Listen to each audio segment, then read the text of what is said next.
ना आपको क्या, आप तो प्रैक्टिकल है, आप तो किसी हुस्न परी से शादी करनी है। देवर भाभी की इमोशनल ड्रामे का शिकार हो जाता है और मान जाता है शादी के लिए। ऐसे ही सब लड़की से मिलने जाते हैं और लड़की पसंद आने पर जेठानी देवर और देवरानी की शादी करवा देती है। शादी के कुछ दिनों बाद एक नंबर की गंवार। अब देखो रूपाली, मुझे जॉब के लिए देर हो रही है। एक काम कर दो मेरा, कल पहनने के लिए कुछ भी नहीं है मेरे पास। आज से ना मेरे पहनने वाले सारे कपड़े तुम धो दिया करना, ठीक है?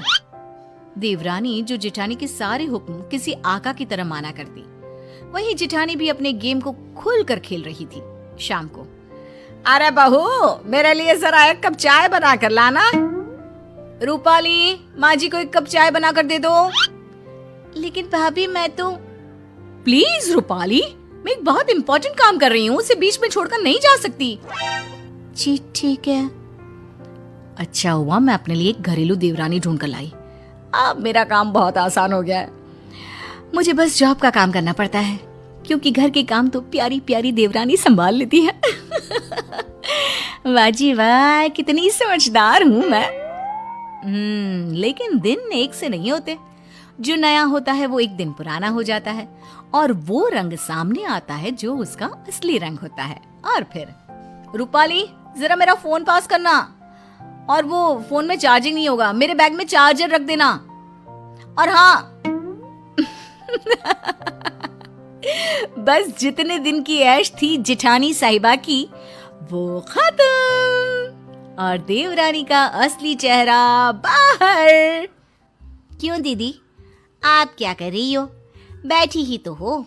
और दीदी, ये छोटे मोटे काम ना खुद कर लिया करो, वैसे भी ऑफिस में भी तो काम करती होगी ना, हैं?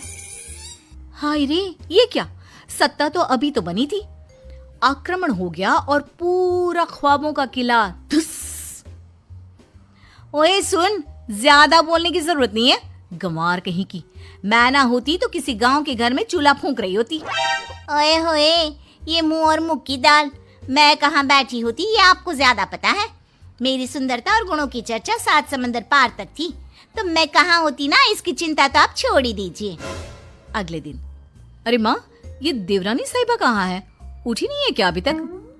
अरे वो है कहाँ, वो तो सुबह के बस से ही गांव चली गई। और हाँ, वो बात कर ही रही थी कि सामने से जेठानी का फोन आ जाता है।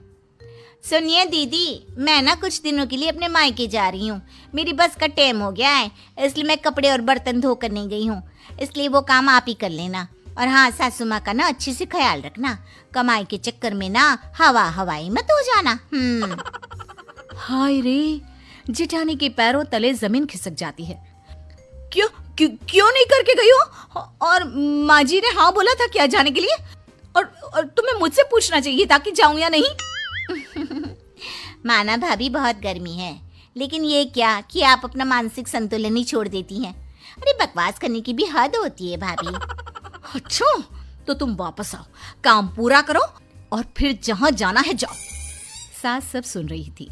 वो समझ जाती है कि जेठानी ने किस मकसद से देवरानी की शादी इस घर में करवाई है। फिर एक रोज जब देवरानी वापस आती है तो, माँ जी, मेरे ना होने पर लग रहा है कि नाश्ता खाना आपने सब छोड़ दिया था, कैसी पतली हो गई है इतने दिनों में। अरे कौन देगा मुझे खाना, वो तो नौकरी करती है, तू भी किसके भरोसे छोड़कर चली गई मुझे। अरे क्या करती माँ जी, माँ की तबीयत खराब थी ना तो गई थी, वरना नहीं जाती। वैसे भी ना माँ जी, भाभी को भी अब थोड़ा काम करना चाहिए, हम कौन सा उनके पैसे रखते हैं, अरे घर उनका भी तो है ना। ये बोलकर गांव से सफर करके जो लड़की आई, वो तुरंत सास को खाना देने के लिए किचन में घुस गई। तभी जेठानी, अरे आ गई हो तो चाय भी बना दो, और हाँ, खाना थोड़ा जल्दी कर दो, मैं पैक करके भी ले जाऊंगी। सास को गुस्सा आता है। देख बड़ी बहू, तुम दोनों ही मेरी बहुएं हो, छोटी ही काम करती रहे ये ठीक नहीं। अरे तो मैं क्या करूं, मैं कमाती हूँ, मैं घर का काम नहीं कर सकती? ये इस गंवार से करवाओ, वैसे भी घर के काम तो छोटे लोग ही करते हैं। तभी देवरानी आ जाती है। माँ जी, आप ना परेशान ना हो, मैंने शाम के खाने के लिए एक छुट्टी लोग जैसी नौकरानी रख ली है। सुबह का मैं बनाऊंगी और रात का या तो भाभी या तो वो नौकरानी, और नौकरानी के पैसे तो